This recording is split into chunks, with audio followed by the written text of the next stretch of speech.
The rain began before supper, tapping softly against the small attic window, as if the sky itself wished to be let inside. Eleanor Whitmore sat beneath that window on a narrow iron bed, her hands folded tightly in her lap, listening to the steady rhythm of drops against glass. The sound was gentle, but it filled the room, because there was nothing else there to compete with it. No music, no laughter, no voices calling her name. From that window, she could not see the street where carriages arrived, or the polished front steps where guests were welcomed. She could see only the backs of chimneys and a thin slice of gray sky. If she leaned far enough, she could just make out the top branches of the elm tree that grew beside the house. It was the only tree she knew now. Below her, the house was alive. She felt it through the floorboards, and the faint vibration of carriage wheels stopping, the distant echo of hooves striking stone, the heavy front door opening to admit warm voices and colder air. Even without seeing any of it, Eleanor could sense the evening gathering in the bright rooms beneath her feet. "It is only a supper," she whispered to herself, as if the reminder might calm her heart. Only another evening without her. The attic had once been a place for storage. Old trunks lined one wall. A broken screen leaned in the corner. Dust floated in the pale light like slow drifting snow. Her father had never meant for her to live here. The thought always came with a sharp ache. Sir Thomas Whitmore had built this house with pride. He had filled it with strong oak furniture and shelves of books. He had filled it with laughter. He had filled it with his daughter. Eleanor had once belonged in every room, but her father had died 3 winters ago, suddenly and without mercy. In the months that followed, the house had changed. It was not obvious at first. Nothing dramatic happened. Her stepmother, Lady Agnes, never shouted or struck her. Instead, things shifted quietly. "You know how delicate you are," Lady Agnes had said one afternoon, her fingers tightening slightly around Eleanor's arm. "The doctor insists upon rest. Society can be very tiring. It is better for you to remain upstairs for now. I shall tell callers you are at the seaside recovering." It is better this way. Those words had become the walls of her life. At first, Eleanor had stayed in her bedroom on the 2nd floor. Then she had been moved higher. Then, when renovations were said to be necessary, and she had been placed in the attic only for a short time, the short time never ended. Her portrait was removed from the drawing room. Her dresses suitable for dinner parties were quietly given away. Invitations stopped arriving for her entirely. She had not been banished. She had been arranged. Now she rose from the bed and crossed to the small table beneath the window.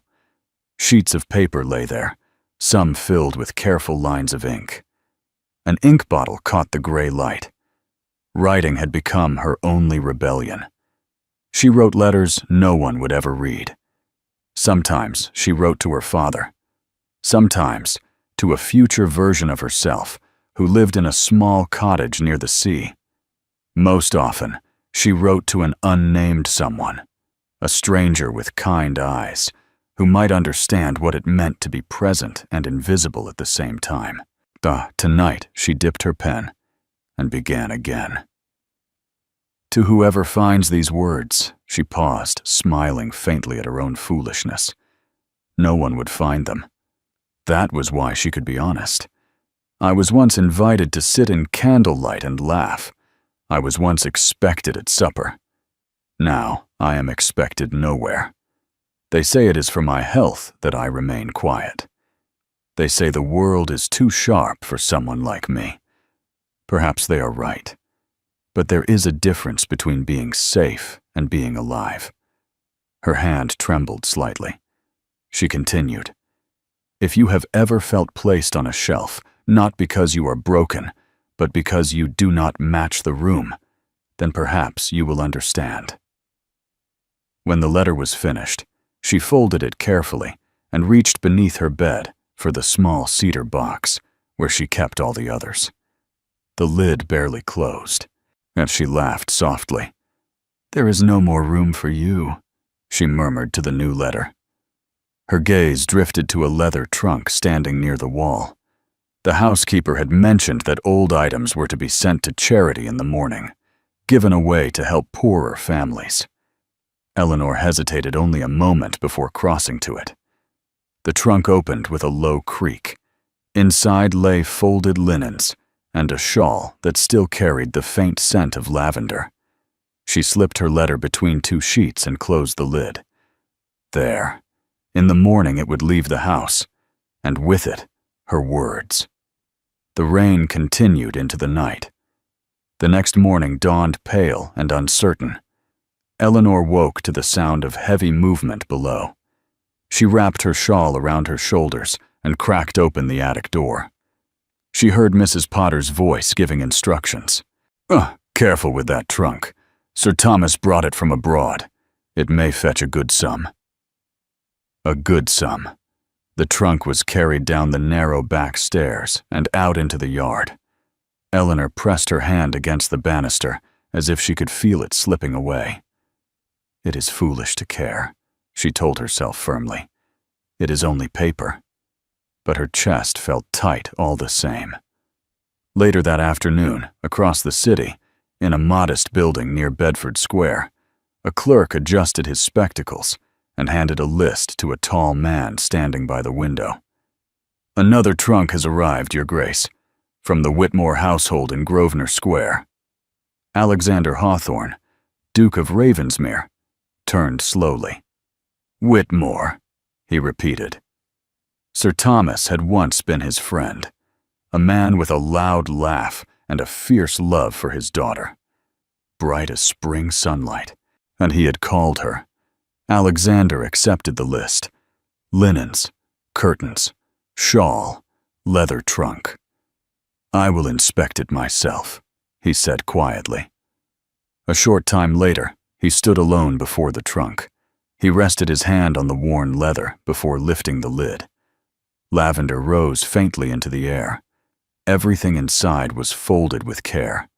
As he lifted one sheet, a small piece of cream paper slipped free and fell back among the fabric. He picked it up. "To whoever finds these words." Alexander frowned slightly. The handwriting was elegant but unpretentious. He read the first lines. The room seemed to grow still around him. He read of being tucked away, of being spoken about rather than spoken to, of safety without life. His jaw tightened. He read the line again. There is a difference between being safe and being alive. If something in him answered. He had worn his title like armor for years, since his parents' deaths, since his younger brother's accident, since the broken engagement that followed. He was respected. He was admired. He was alone. He folded the letter carefully. Sir Thomas's daughter, Eleanor Whitmore. He slipped the letter into his coat pocket. He would call upon Lady Agnes Whitmore, publicly, politely, as courtesy demanded. But he would not ignore what he had read. That evening, when Lady Agnes received his note accepting her supper invitation, she smiled with satisfaction. "Excellent," she murmured. "Charlotte must look her very best." "And Miss Eleanor?" the footman asked carefully. Lady Agnes did not hesitate. "Miss Eleanor remains too delicate for company. She will dine upstairs." At the top of the staircase, unseen, Eleanor had heard only fragments. Duke of Ravensmere, candles, blue silk. She retreated to the attic before hope could form into something dangerous. "What does it matter to you?" she whispered. "Who sits at supper?" Yet that night, as carriages arrived below and the house shimmered with light, a tall, quiet Duke stepped across the Whitmore threshold with a folded letter close to his heart. And above, at a narrow attic window, a young woman watched the glow of candlelight, never imagining that her hidden words had already begun to change her life. The Whitmore house glittered that evening with more determination than joy. Candles burned in every silver holder. The floors shone as if they feared judgment. Servants moved quickly, whispering instructions to one another, as if the wrong step might ruin everything. In the attic, Eleanor sat on her narrow bed and listened. She knew when the Duke arrived. The house changed when someone important entered. Voices lowered. Footsteps sharpened.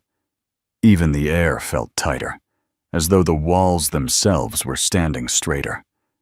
Mary came up later than usual with a small tray. "They near polished the silver till their arms gave out," she said in a rush. "And he's not what I thought a duke would be." Eleanor forced herself to sound calm.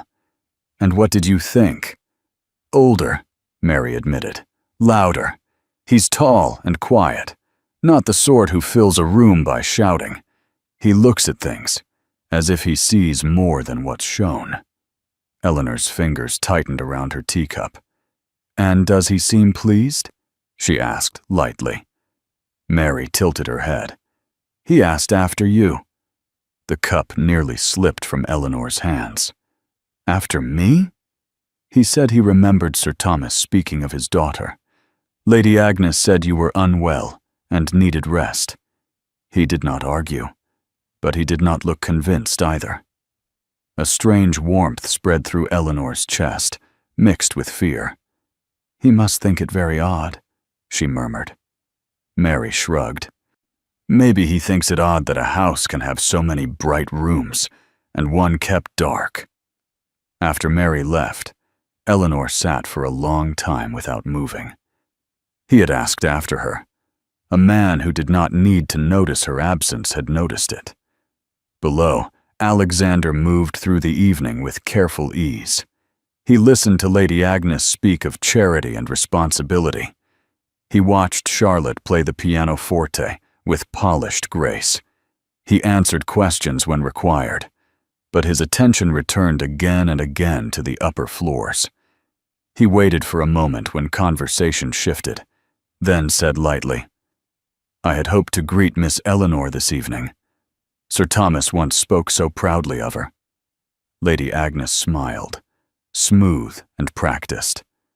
"Poor Eleanor is too delicate for company. The doctor insists upon quiet. She is much improved, I assure you."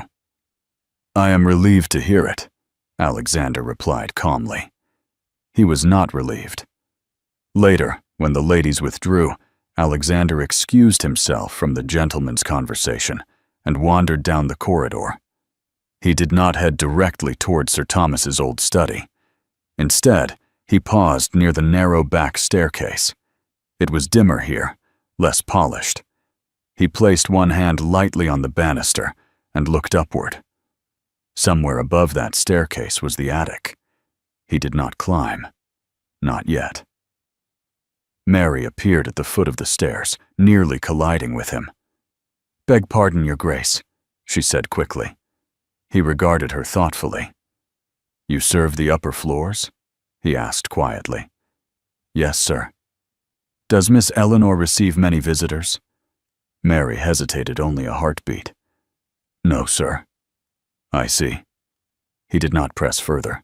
Instead, he inclined his head and returned to the drawing room, but the letter in his pocket felt heavier than before. That night, back in his own townhouse, he placed Eleanor's letter upon his desk and read it again. The words no longer felt accidental. They felt meant. He drew a fresh sheet of paper toward him and began to write. To the writer of the letter discovered in a trunk bound for charity. You did not intend your words for me, yet they found their way into my hands. I cannot pretend I did not read them, nor can I return them to silence without reply. He paused only briefly. You wrote of being arranged to suit the appearance of a room. I know something of arrangement. A title may be a shield, but it can also be a cage. There are many who see me, sir, yet few who look. He wrote carefully, honestly, that if you are indeed the daughter of Sir Thomas Whitmore, then know this. Your father spoke of you with pride. It troubles me to imagine you believing yourself forgotten. He folded the letter without signing it with his full name, only his initials pressed into the wax. The next morning, he returned to Grosvenor Square under the excuse of discussing charitable matters. Lady Agnes received him in the morning room, pleased by his attention. They spoke of totals and donations and future events. When tea was brought in, Mary followed behind the footman. As she turned to leave, Alexander stepped slightly aside, shielding his movement from Lady Agnes's view. "There is someone in this house," he said quietly, offering the sealed letter, "who should know she is not invisible." Mary's eyes widened. "Miss Eleanor," he added softly, what Mary swallowed and slipped the letter into her apron. "I will see it done," she whispered. Upstairs, Eleanor was staring out of her small window when Mary burst into the attic room, breathless. "There's a letter for you," she said. Eleanor's heart stumbled. "A letter?" she repeated faintly. "From the Duke." For a moment, Eleanor could not move. Then she reached out and took the envelope with trembling fingers.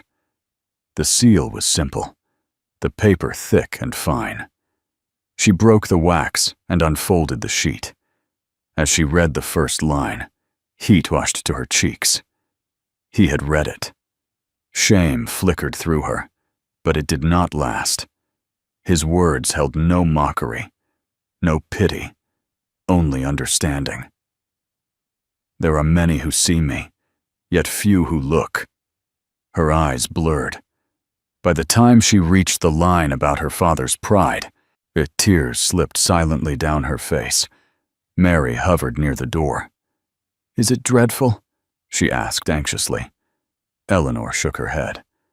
"No," she whispered. "It is the opposite." She pressed the letter to her chest and closed her eyes. For the first time in 3 years, she did not feel entirely alone. "I must answer him," she said suddenly. Mary grinned. "I thought you might." They found better paper from the steward's supplies and fresh ink. Eleanor sat at her small table, her pulse racing. "To the gentleman who found what I never meant to send," she wrote. "I scarcely know how to answer you. I believed my words would vanish into dust. It seems they have instead found a reader who understands them more than I expected." She paused, choosing honesty again. "If you knew my father, then we are not strangers." He spoke often of a man who disliked flattery and valued thought. "I did not think those stories would return to me in this form." Her pen moved faster now. "You must not think me in danger. I am fed and sheltered. Yet there is a difference between safety and living. I have been safe. I am less certain of the other." She signed only with her initials. E.W. Mary carried the letter back that afternoon, her heart pounding like a drum. When Alexander received it at the charitable hall, he did not open it at once. He waited until he was alone. He read it slowly. Her words were steady, intelligent, quietly brave. He found himself smiling at the line about safety and living. Without delay, he wrote back. And so it began. Letters passed between attic and square over the following weeks, carried carefully in Mary's apron pocket. In them, Alexander spoke of his younger brother, whose reckless riding had ended in tragedy. He spoke of the weight of responsibility that had followed. Eleanor wrote of books she read, and the way rain sounded different depending on who had been invited to supper below. Neither accused, neither complained. But between the lines, they both understood what was not written. In the attic, Eleanor's face slowly regained color. She found herself waiting for footsteps on the stairs, with something like anticipation instead of dread. Below, Lady Agnes remained unaware. Her attention was fixed on Charlotte's gowns and on the growing hope that the Duke's visits might lead somewhere advantageous. One afternoon, however, Lady Agnes stepped unexpectedly into the corridor and saw Mary at the foot of the back stairs, her cheeks flushed and her apron pocket suspiciously heavy. "What have you there, Mary?" Lady Agnes asked smoothly. Mary froze. "Only a note from my brother, my lady," she said quickly. Lady Agnes studied her for a long moment. "See that your work does not suffer for correspondence," she said finally, and moved on. Mary climbed the stairs afterward with shaking knees. "We must be careful," Eleanor whispered when she heard what had happened. "We will," Mary replied firmly. "Careful together." A week later, Alexander's letter arrived with something new inside it. "I find myself dissatisfied with the limits of ink," he wrote. "There is only so much one can know of a mind without ever hearing the voice behind it." Eleanor's breath caught. He continued, "I would not risk your reputation for the sake of curiosity, but there is a small morning room at the end of the second-floor corridor. Your father once showed it to me. If you were to step there at an hour when the house is occupied, and if the door remained open, we might speak as old friends under proper daylight." Her hands trembled as she finished reading. Mary watched her carefully. "Well?" she asked. "He wishes to see me," Eleanor whispered. Mary's eyes lit with fierce excitement. "Then let him." "It is dangerous," Eleanor said, though her heart beat wildly. "So is staying invisible forever," Mary answered. That night, Eleanor lay awake staring at the beams above her bed. For years, she had accepted the attic as her world. Now a door stood slightly open. In the morning, she wrote her answer. "If the house does not collapse and the sky does not fall," she penned carefully, "I will come to the morning room at 11 tomorrow. The door shall remain open." She sealed it and handed it to Mary. "Careful together," Mary reminded her. "Careful together," Eleanor echoed. And for the first time since her father's death, she felt not hidden, but on the edge of something that might change everything. The next morning was bright, as if the sky itself had decided to be bold. Sunlight streamed through the small attic window and lit the worn wooden floor in gold. Eleanor stood before the cracked mirror Mary had once brought her and studied her reflection. And she had chosen her best gown, soft green muslin, a little out of fashion, but still graceful. Mary had brushed her hair until it shone and tied it back with a ribbon that had not been used in years. "You look like someone who belongs downstairs," Mary said firmly. Eleanor gave a nervous smile. "I have not belonged downstairs in a very long time." "You do now," Mary replied. At 10 minutes before 11, the house below burst into its usual late morning chaos. The butcher's boy arrived. Cook began shouting about missing flour. Mrs. Potter argued with a delivery man at the front door. Lady Agnes was occupied in the parlor with the dressmaker fitting Charlotte's new gown. It was the perfect moment. Mary took her position at the bend in the corridor with a basket of folded towels. "If anyone comes," she whispered, "I will cough twice." Eleanor nodded. Her legs felt weak as she stepped out of the attic and began to descend the back stairs. Every creak sounded louder than thunder in her ears. Every breath felt too sharp. When she reached the second-floor corridor, the morning room door stood slightly open, just as promised. She pushed it gently. Alexander stood near the window. For a moment, neither spoke. He was taller than she had imagined, broad-shouldered but not imposing. His coat was dark and simple, perfectly cut without being showy. His hair was deep brown with faint silver at the temples. His face was serious, thoughtful. But his eyes were what stopped her. They were steady, searching, kind. "Miss Whitmore," he said quietly. Your Grace, she began, then hesitated. Alexander, he corrected gently. At the sound of her name in his voice felt real in a way letters never could. Thank you for coming, he said. I nearly did not, she admitted. But you did. They both smiled faintly. The door remained open between them. Sunlight filled the small room. There was nothing secret about the moment, and yet it felt deeply private. I imagined this room many times as a child, Eleanor said softly. My father called it his thinking room. He showed it to me once, Alexander replied. He said his daughter preferred it to any ballroom. Her throat tightened at the memory. For a heartbeat, they simply stood there, studying one another, as if matching the face to the handwriting. You are not what I expected, Eleanor said before she could stop herself. He smiled fully then, and it changed his entire expression. I am relieved to hear that, he said. I feared I might disappoint. You do not, she answered quietly. The simplicity of the truth surprised them both. He did not step closer. He did not reach for her hand. Instead, he spoke as he had written, carefully and honestly.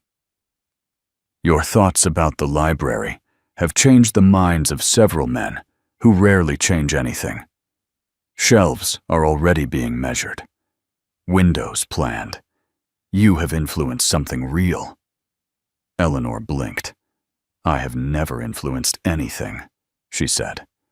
You have influenced me, he replied. A warmth rose in her chest that frightened her. Before she could answer, a cough sounded in the corridor.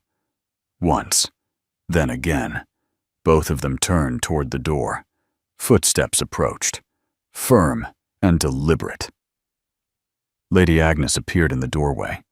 For one long moment, a silence held the room. Her gaze moved from Eleanor in her green gown to Alexander standing by the window. Your Grace, Lady Agnes said evenly, I was unaware you had returned. I wish to see this room again, Alexander answered calmly. Sir Thomas valued it greatly. And my stepdaughter? Lady Agnes asked. Eleanor felt the familiar urge to shrink back, but she did not. I invited Miss Whitmore to speak with me, Alexander continued, before Lady Agnes could press further. The door is open. There is nothing improper. Lady Agnes's eyes sharpened. Eleanor is not well suited to society, she said. She is delicate. I am not delicate, Eleanor said quietly. Both adults turned toward her. I was grieving, she continued, her voice trembling but steady. And you mistook silence for weakness. Lady Agnes stared at her, as if seeing her clearly for the first time in years. I wish to protect you, she said. I know, Eleanor replied. But protection became absence.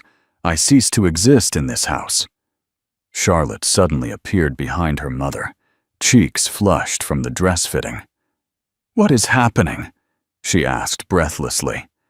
Alexander stepped forward slightly. I am asking permission, he said, to call upon Miss Whitmore properly in the drawing room. Not as a hidden acquaintance, but as an old friend of her father's, who values her company. Lady Agnes's lips pressed into a thin line. And for what purpose? For the purpose of knowing her openly, he answered. And if in time she permits it, for the purpose of asking her to become my wife.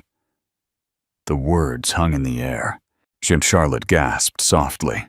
Eleanor's heart stopped. Lady Agnes closed her eyes for a brief moment. I have already lost one husband, she said slowly. I feared losing everything again. I thought keeping delicate things tucked away would preserve them. You preserved me from life, Eleanor whispered. Lady Agnes opened her eyes again. There was regret there now. I was wrong, she said quietly.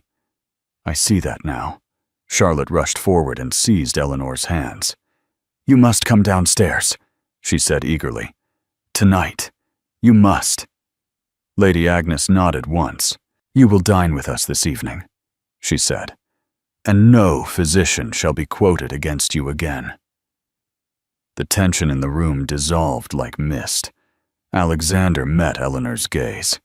In his eyes, there was no pity, only admiration. That evening, Eleanor descended the main staircase. Not hidden, not arranged. Seen. The dining room seemed brighter than she remembered.